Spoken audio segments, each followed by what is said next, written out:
தண்ணி ஊத்துறானே. சரி போயிட்டு வரா, வெயிலுக்கு சில்லுன்னு இருக்கும்.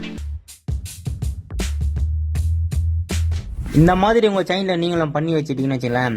செயின் ஸ்ப்ரைட்டை 40,000 கிலோமீட்டர் ஓடுதுன்னா கூட ஒரு 40,000 கிலோமீட்டர் 80,000 கிலோமீட்டர் ஓடுங்க. இன்சுலேஷன் டேப்பை வாங்கி செயினில் சுற்றிட்டு அதுக்கப்புறம் ரோல் பண்ணிட்டு சின்ன சின்ன புதல் மாதிரி வந்துடும். இந்த மாதிரி உங்கள் வண்டியில் பண்ணி வச்சுட்டீங்கன்னா எந்த காலத்தில் செயின் ஸ்ப்ரைட் தேவையாங்க 1,00,000 கிலோமீட்டர் கூட ஈஸியாக ஓட்டி முடிச்சிடலாம். ஒயர் இன்சுலேஷன் டேப் எடுத்து சுற்றுனா வந்து அது 50,000 கிலோமீட்டர் இல்லையா, 1,00,000 கிலோமீட்டர் ஓடுமா. ஆனால் அது செயினே வந்து 20,000 15,000 20,000 போயிடும். அதில் இவர் இது போட்டு 50,000 ஓடுறத 1,00,000 ஓட்டுறதுக்கு போகிறாராம். அதுலேயே நீங்கள் இது மாதிரி சில வீடியோலாம் ரொம்ப அறிவாளித்தனமாக போட்டிருந்தாங்கன்னா அது கமெண்ட்ஸில் போய் பார்த்தீங்கன்னா அவங்களே அதில் சொல்லியிருப்பாங்க, கிளியராக சொல்லியிருப்பாங்க. இல்லை அந்த வீடியோவே நான் போய் பார்த்தேன் கமெண்ட்ஸில், அதுலேயே அவங்களே போட்டிருந்தாங்க. நிறைய பேர் கேட்டிருந்தாங்க இது நம்ம பண்ணால் எப்படி சேஃபாக அதெல்லாம் கேட்டிருந்தாங்க.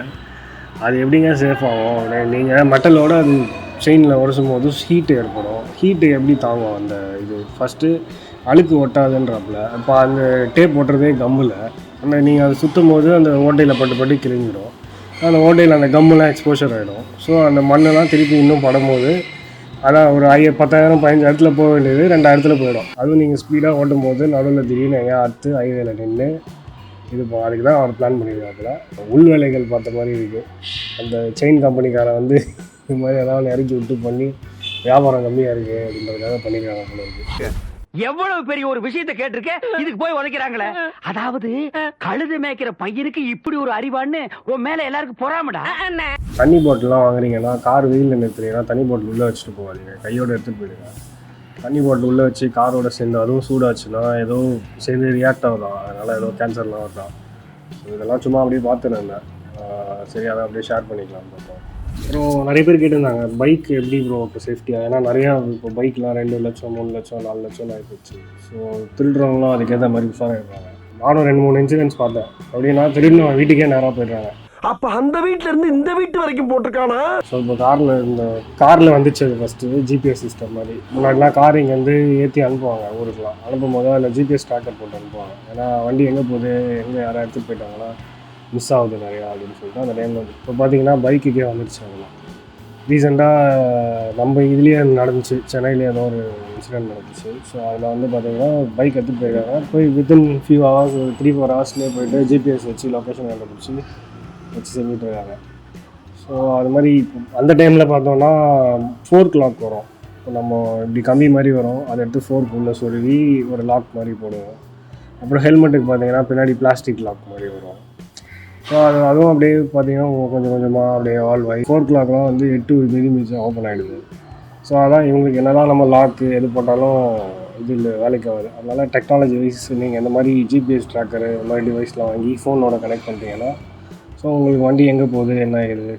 ஸோ இது முக்கியமாக பேரண்ட்ஸ் வந்து பசங்க வண்டியிலே அவங்களுக்கே தெரியாமல் கூட அதை மாட்டி எங்கெங்கெல்லாம் போய் மேய்ஞ்சிட்டு வருது, நீ காலேஜ் போச்சா இல்லையா.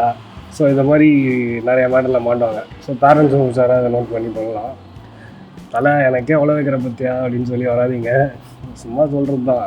நம்ம வெயில் காலம் வந்ததுனால உஷாராக இருக்க வேண்டியது என்னது இதுலன்னா, டயரும் பார்த்தீங்கன்னா நார்மலாக ஒரு டயர் வாங்கினீங்கன்னா அதோட லைஃப் வந்து 5 to 6 years தான் மேக்ஸ்.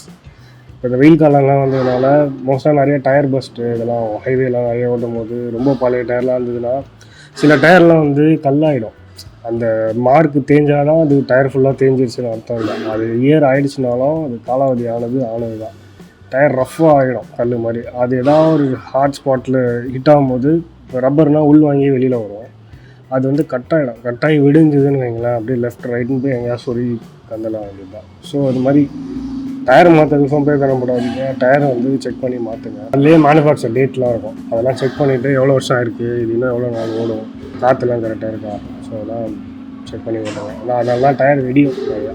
ஹைவேலலாம் பார்த்தீங்கன்னா ஹைவேல நார்மலாக நம்ம ரோட்டில் இதெல்லாம் போகும்போது மோஸ்ட்டாக எல்லாருமே லோ பீம் யூஸ் பண்ணி போங்க. ஏன்னா ஹை பீம் உங்களுக்கே தெரியும். இப்போ நீங்களும் வண்டி ஓட்டிட்டு தான் இருக்கீங்க, உங்கள் பின்னாடி யாராவது ஹை பீம் போட்டே வந்தால் நமக்கும் அந்த மிரரில் அடித்து மூஞ்சிலே அடிக்கும். ஸோ இப்போ இதே லக்ஸரி கார்ஸ் இதெல்லாம் கொஞ்சம் இருந்துச்சுன்னா அதில் வந்து ஆட்டோமேட்டிக்காக அந்த சைட் மிரர்லேயோ இல்லை பின்னாடி ரியர் வியூ மிரர்லேயோ ஹெவியாக ஹை பீம் அடிக்கும் போது அதுவே வந்து ஒரு டிண்ட் மாதிரி ஃபார்ம் ஆகிடும், கண்ணில் அடிக்காது. அது மோஸ்ட்டாக எல்லா கார்லேயும் பெரிய பட்ஜெட் கார்ஸில் மட்டும்தான் இருக்கும், மோஸ்ட்டாக இருக்காது எல்லாத்துலேயும். ஸோ அது மாதிரி முன்னாடி பின்னாடி போகிறவங்கலாம் எதுக்கு டச்சர் பண்ணணும். ஸோ அது லோ பீம்லேயே போட்டு ஓட்டலாம். ஸோ பேசிக்காக எதிர்க்கு யாராவது வரும்போது பார்த்தீங்கன்னா நம்ம ஒரு வாட்டி லோ பீம் பண்ணிக்கலாம், திருப்பி ஹை பீம் பண்ணலாம். அதனால ஒன்றும் இல்லை, ஜஸ்ட் ஒரு ஸ்டிக்கு தானே, இப்படி பண்ணால் போதும். ஸ்கூட்டர்ஸ்லாம் வச்சுருக்கோம்ல, ஸ்கூட்டர் வச்சுருந்தா நம்ம ஓட்டும்போது பார்த்தீங்கன்னா ஸ்கூட்டர் வந்து நல்லா ஹைட்டில் இருக்கும். ஸோ அதில் வந்து இல்லை ஹை பீம் போட்டோன்னா காரில் வரவங்கலாம் லோவில் இருப்பாங்க. ஸோ அவங்கெல்லாம் கொஞ்சம் வந்து லோ பீம் போட்டு ஓட்டினீங்கன்னா நல்லாயிருக்கும். ஏன்னா நேராக மூஞ்சிலே அடிக்குது, எதுவுமே தெரிய மாட்டேங்குது. ஆக்சுவலாக ஆட்டோவில் பார்த்தீங்கன்னா லைட்டு கீழே இருக்கும். இப்போ என்ன பண்ணுறாங்க, அந்த கண்ணாடிக்கு கீழே வந்து ரவுண்டாக வச்சுக்கிறாங்க. இப்போ போலீஸ்லாம் அப்பப்போ பார்த்து உடச்சிட்டு இருந்தாங்க. அது வந்து சும்மா பள்ளின்னு அடித்து எதிர்க்க வரவங்களை வந்து இரிட்டேட் பண்ணதுக்கு தான் அந்த லைட்டுன்னு தவிர மற்றபடி ஒரு பயனும் இல்லை. நம்ம ஸ்டாலின் சார் சொல்கிற மாதிரி அது எதுவுமே ஹை பீம் வச்சு எதிர்க்க வரவங்க டார்ச்சர் பண்ணாதீங்க. அதுக்கப்புறம் பார்த்தீங்கன்னா மோஸ்ட்டாக அந்த மாருதி கார்லாம் பார்த்தீங்கன்னா நார்மலாக நீங்கள் நைட் டைமில் வந்து காரில் போகும்போது இதெல்லாம் பண்ணிங்கன்னா மாருதி வந்து உங்களுக்கு முன்னாடி ஒரு மாருதி ஏதோ ஒரு வண்டி நிற்கிதுன்னு வச்சுக்கோங்க. அதில் அவன் பிரேக் அடிச்சு நின்னான்னா அந்த அவனுங்களோட வண்டி பிரேக் லைட் மட்டும் பார்த்தீங்கன்னா கண்ணு மூஞ்சிலாம் வந்து இரிட்டேட் ஆகுது, அப்படியே கண்ணு கூசுறது. அப்புறம் ஃப்ரண்ட்டு ஐபீமும் பார்த்தீங்கன்னா மாருதி இது வந்ததுன்னா நம்ம கார் உள்ள உட்காந்து அந்த மாருதியில் ஐபீம் போட்டால் நமக்கு எதுவும் தெரியாது. ஆனால் வெளியில் இருக்கவங்க பார்த்தீங்கன்னா அவ்வளோ இரிட்டேட் ஆகும், ஒன்றுமே தெரியாது. ஸோ அதுவும் ஒரு மாதிரி அவனுங்க நெக்ஸ்ட் டைம் கார் ஓட்டும் போது நீங்கள் மாருதி பின்னாடியோ இல்லை முன்னாடி எவ்வளோ ஐபீம் போட்டாலும் அதை நோட் பண்ணி பாருங்கள். மித்த கார்லாம் வந்து எவ்வளோ பிரேக் அடித்தாலும் எவ்வளோ டிஸ்டன்ஸில் பிரேக் அடித்தாலும் அந்த லைட் வந்து பின்னாடி தெரியும், டேஞ்சர் லைட்.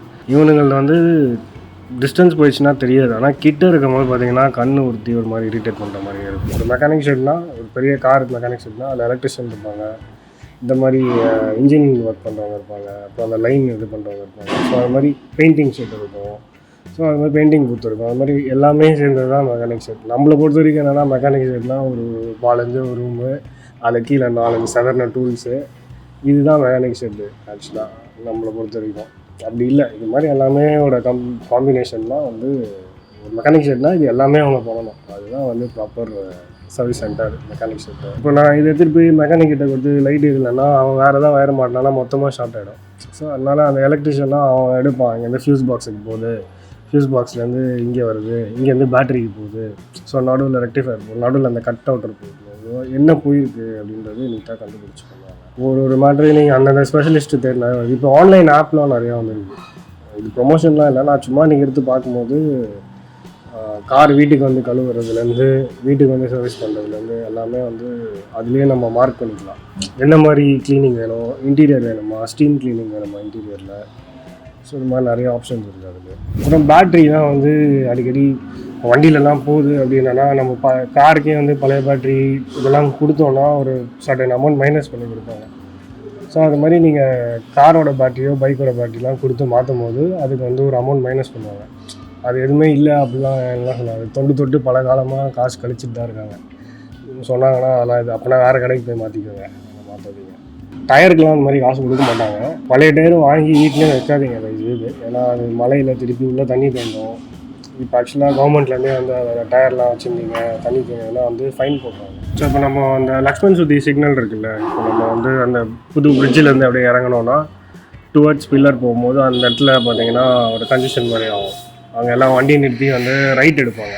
ஆக்சுவலாக லக்ஷ்மண் சுத்தி இந்த சைட்லேருந்து சிக்னல் வந்து உள்ளே ஸ்ட்ரெயிட்டாக போகிறவங்க ஓப்பன் பண்ணும்போது நடுவில் வந்து சீப்பாக பிஹேவ் பண்ணியிருந்தாங்க. அதாவது எப்படின்னா இங்கே ரைட் எடுக்கிறவங்க வந்து இங்கே நடுவில் நிற்பாங்களா, நம்மளுக்கு சிக்னல் போடும்போது அப்படியே நமக்கு டிராஃபிக் ஜாம் பண்ணி அப்படியே அதில் பூந்து போகிறது. இது ஒரு பொழப்பாகவே பல வருஷமாக பண்ணியிருந்தாங்க அந்த இடத்துல. அது பார்த்தாவே டெய்லி நான் அந்த சைடு போவேன், பார்க்கும்போது இரிட்டேட் ஆகும்.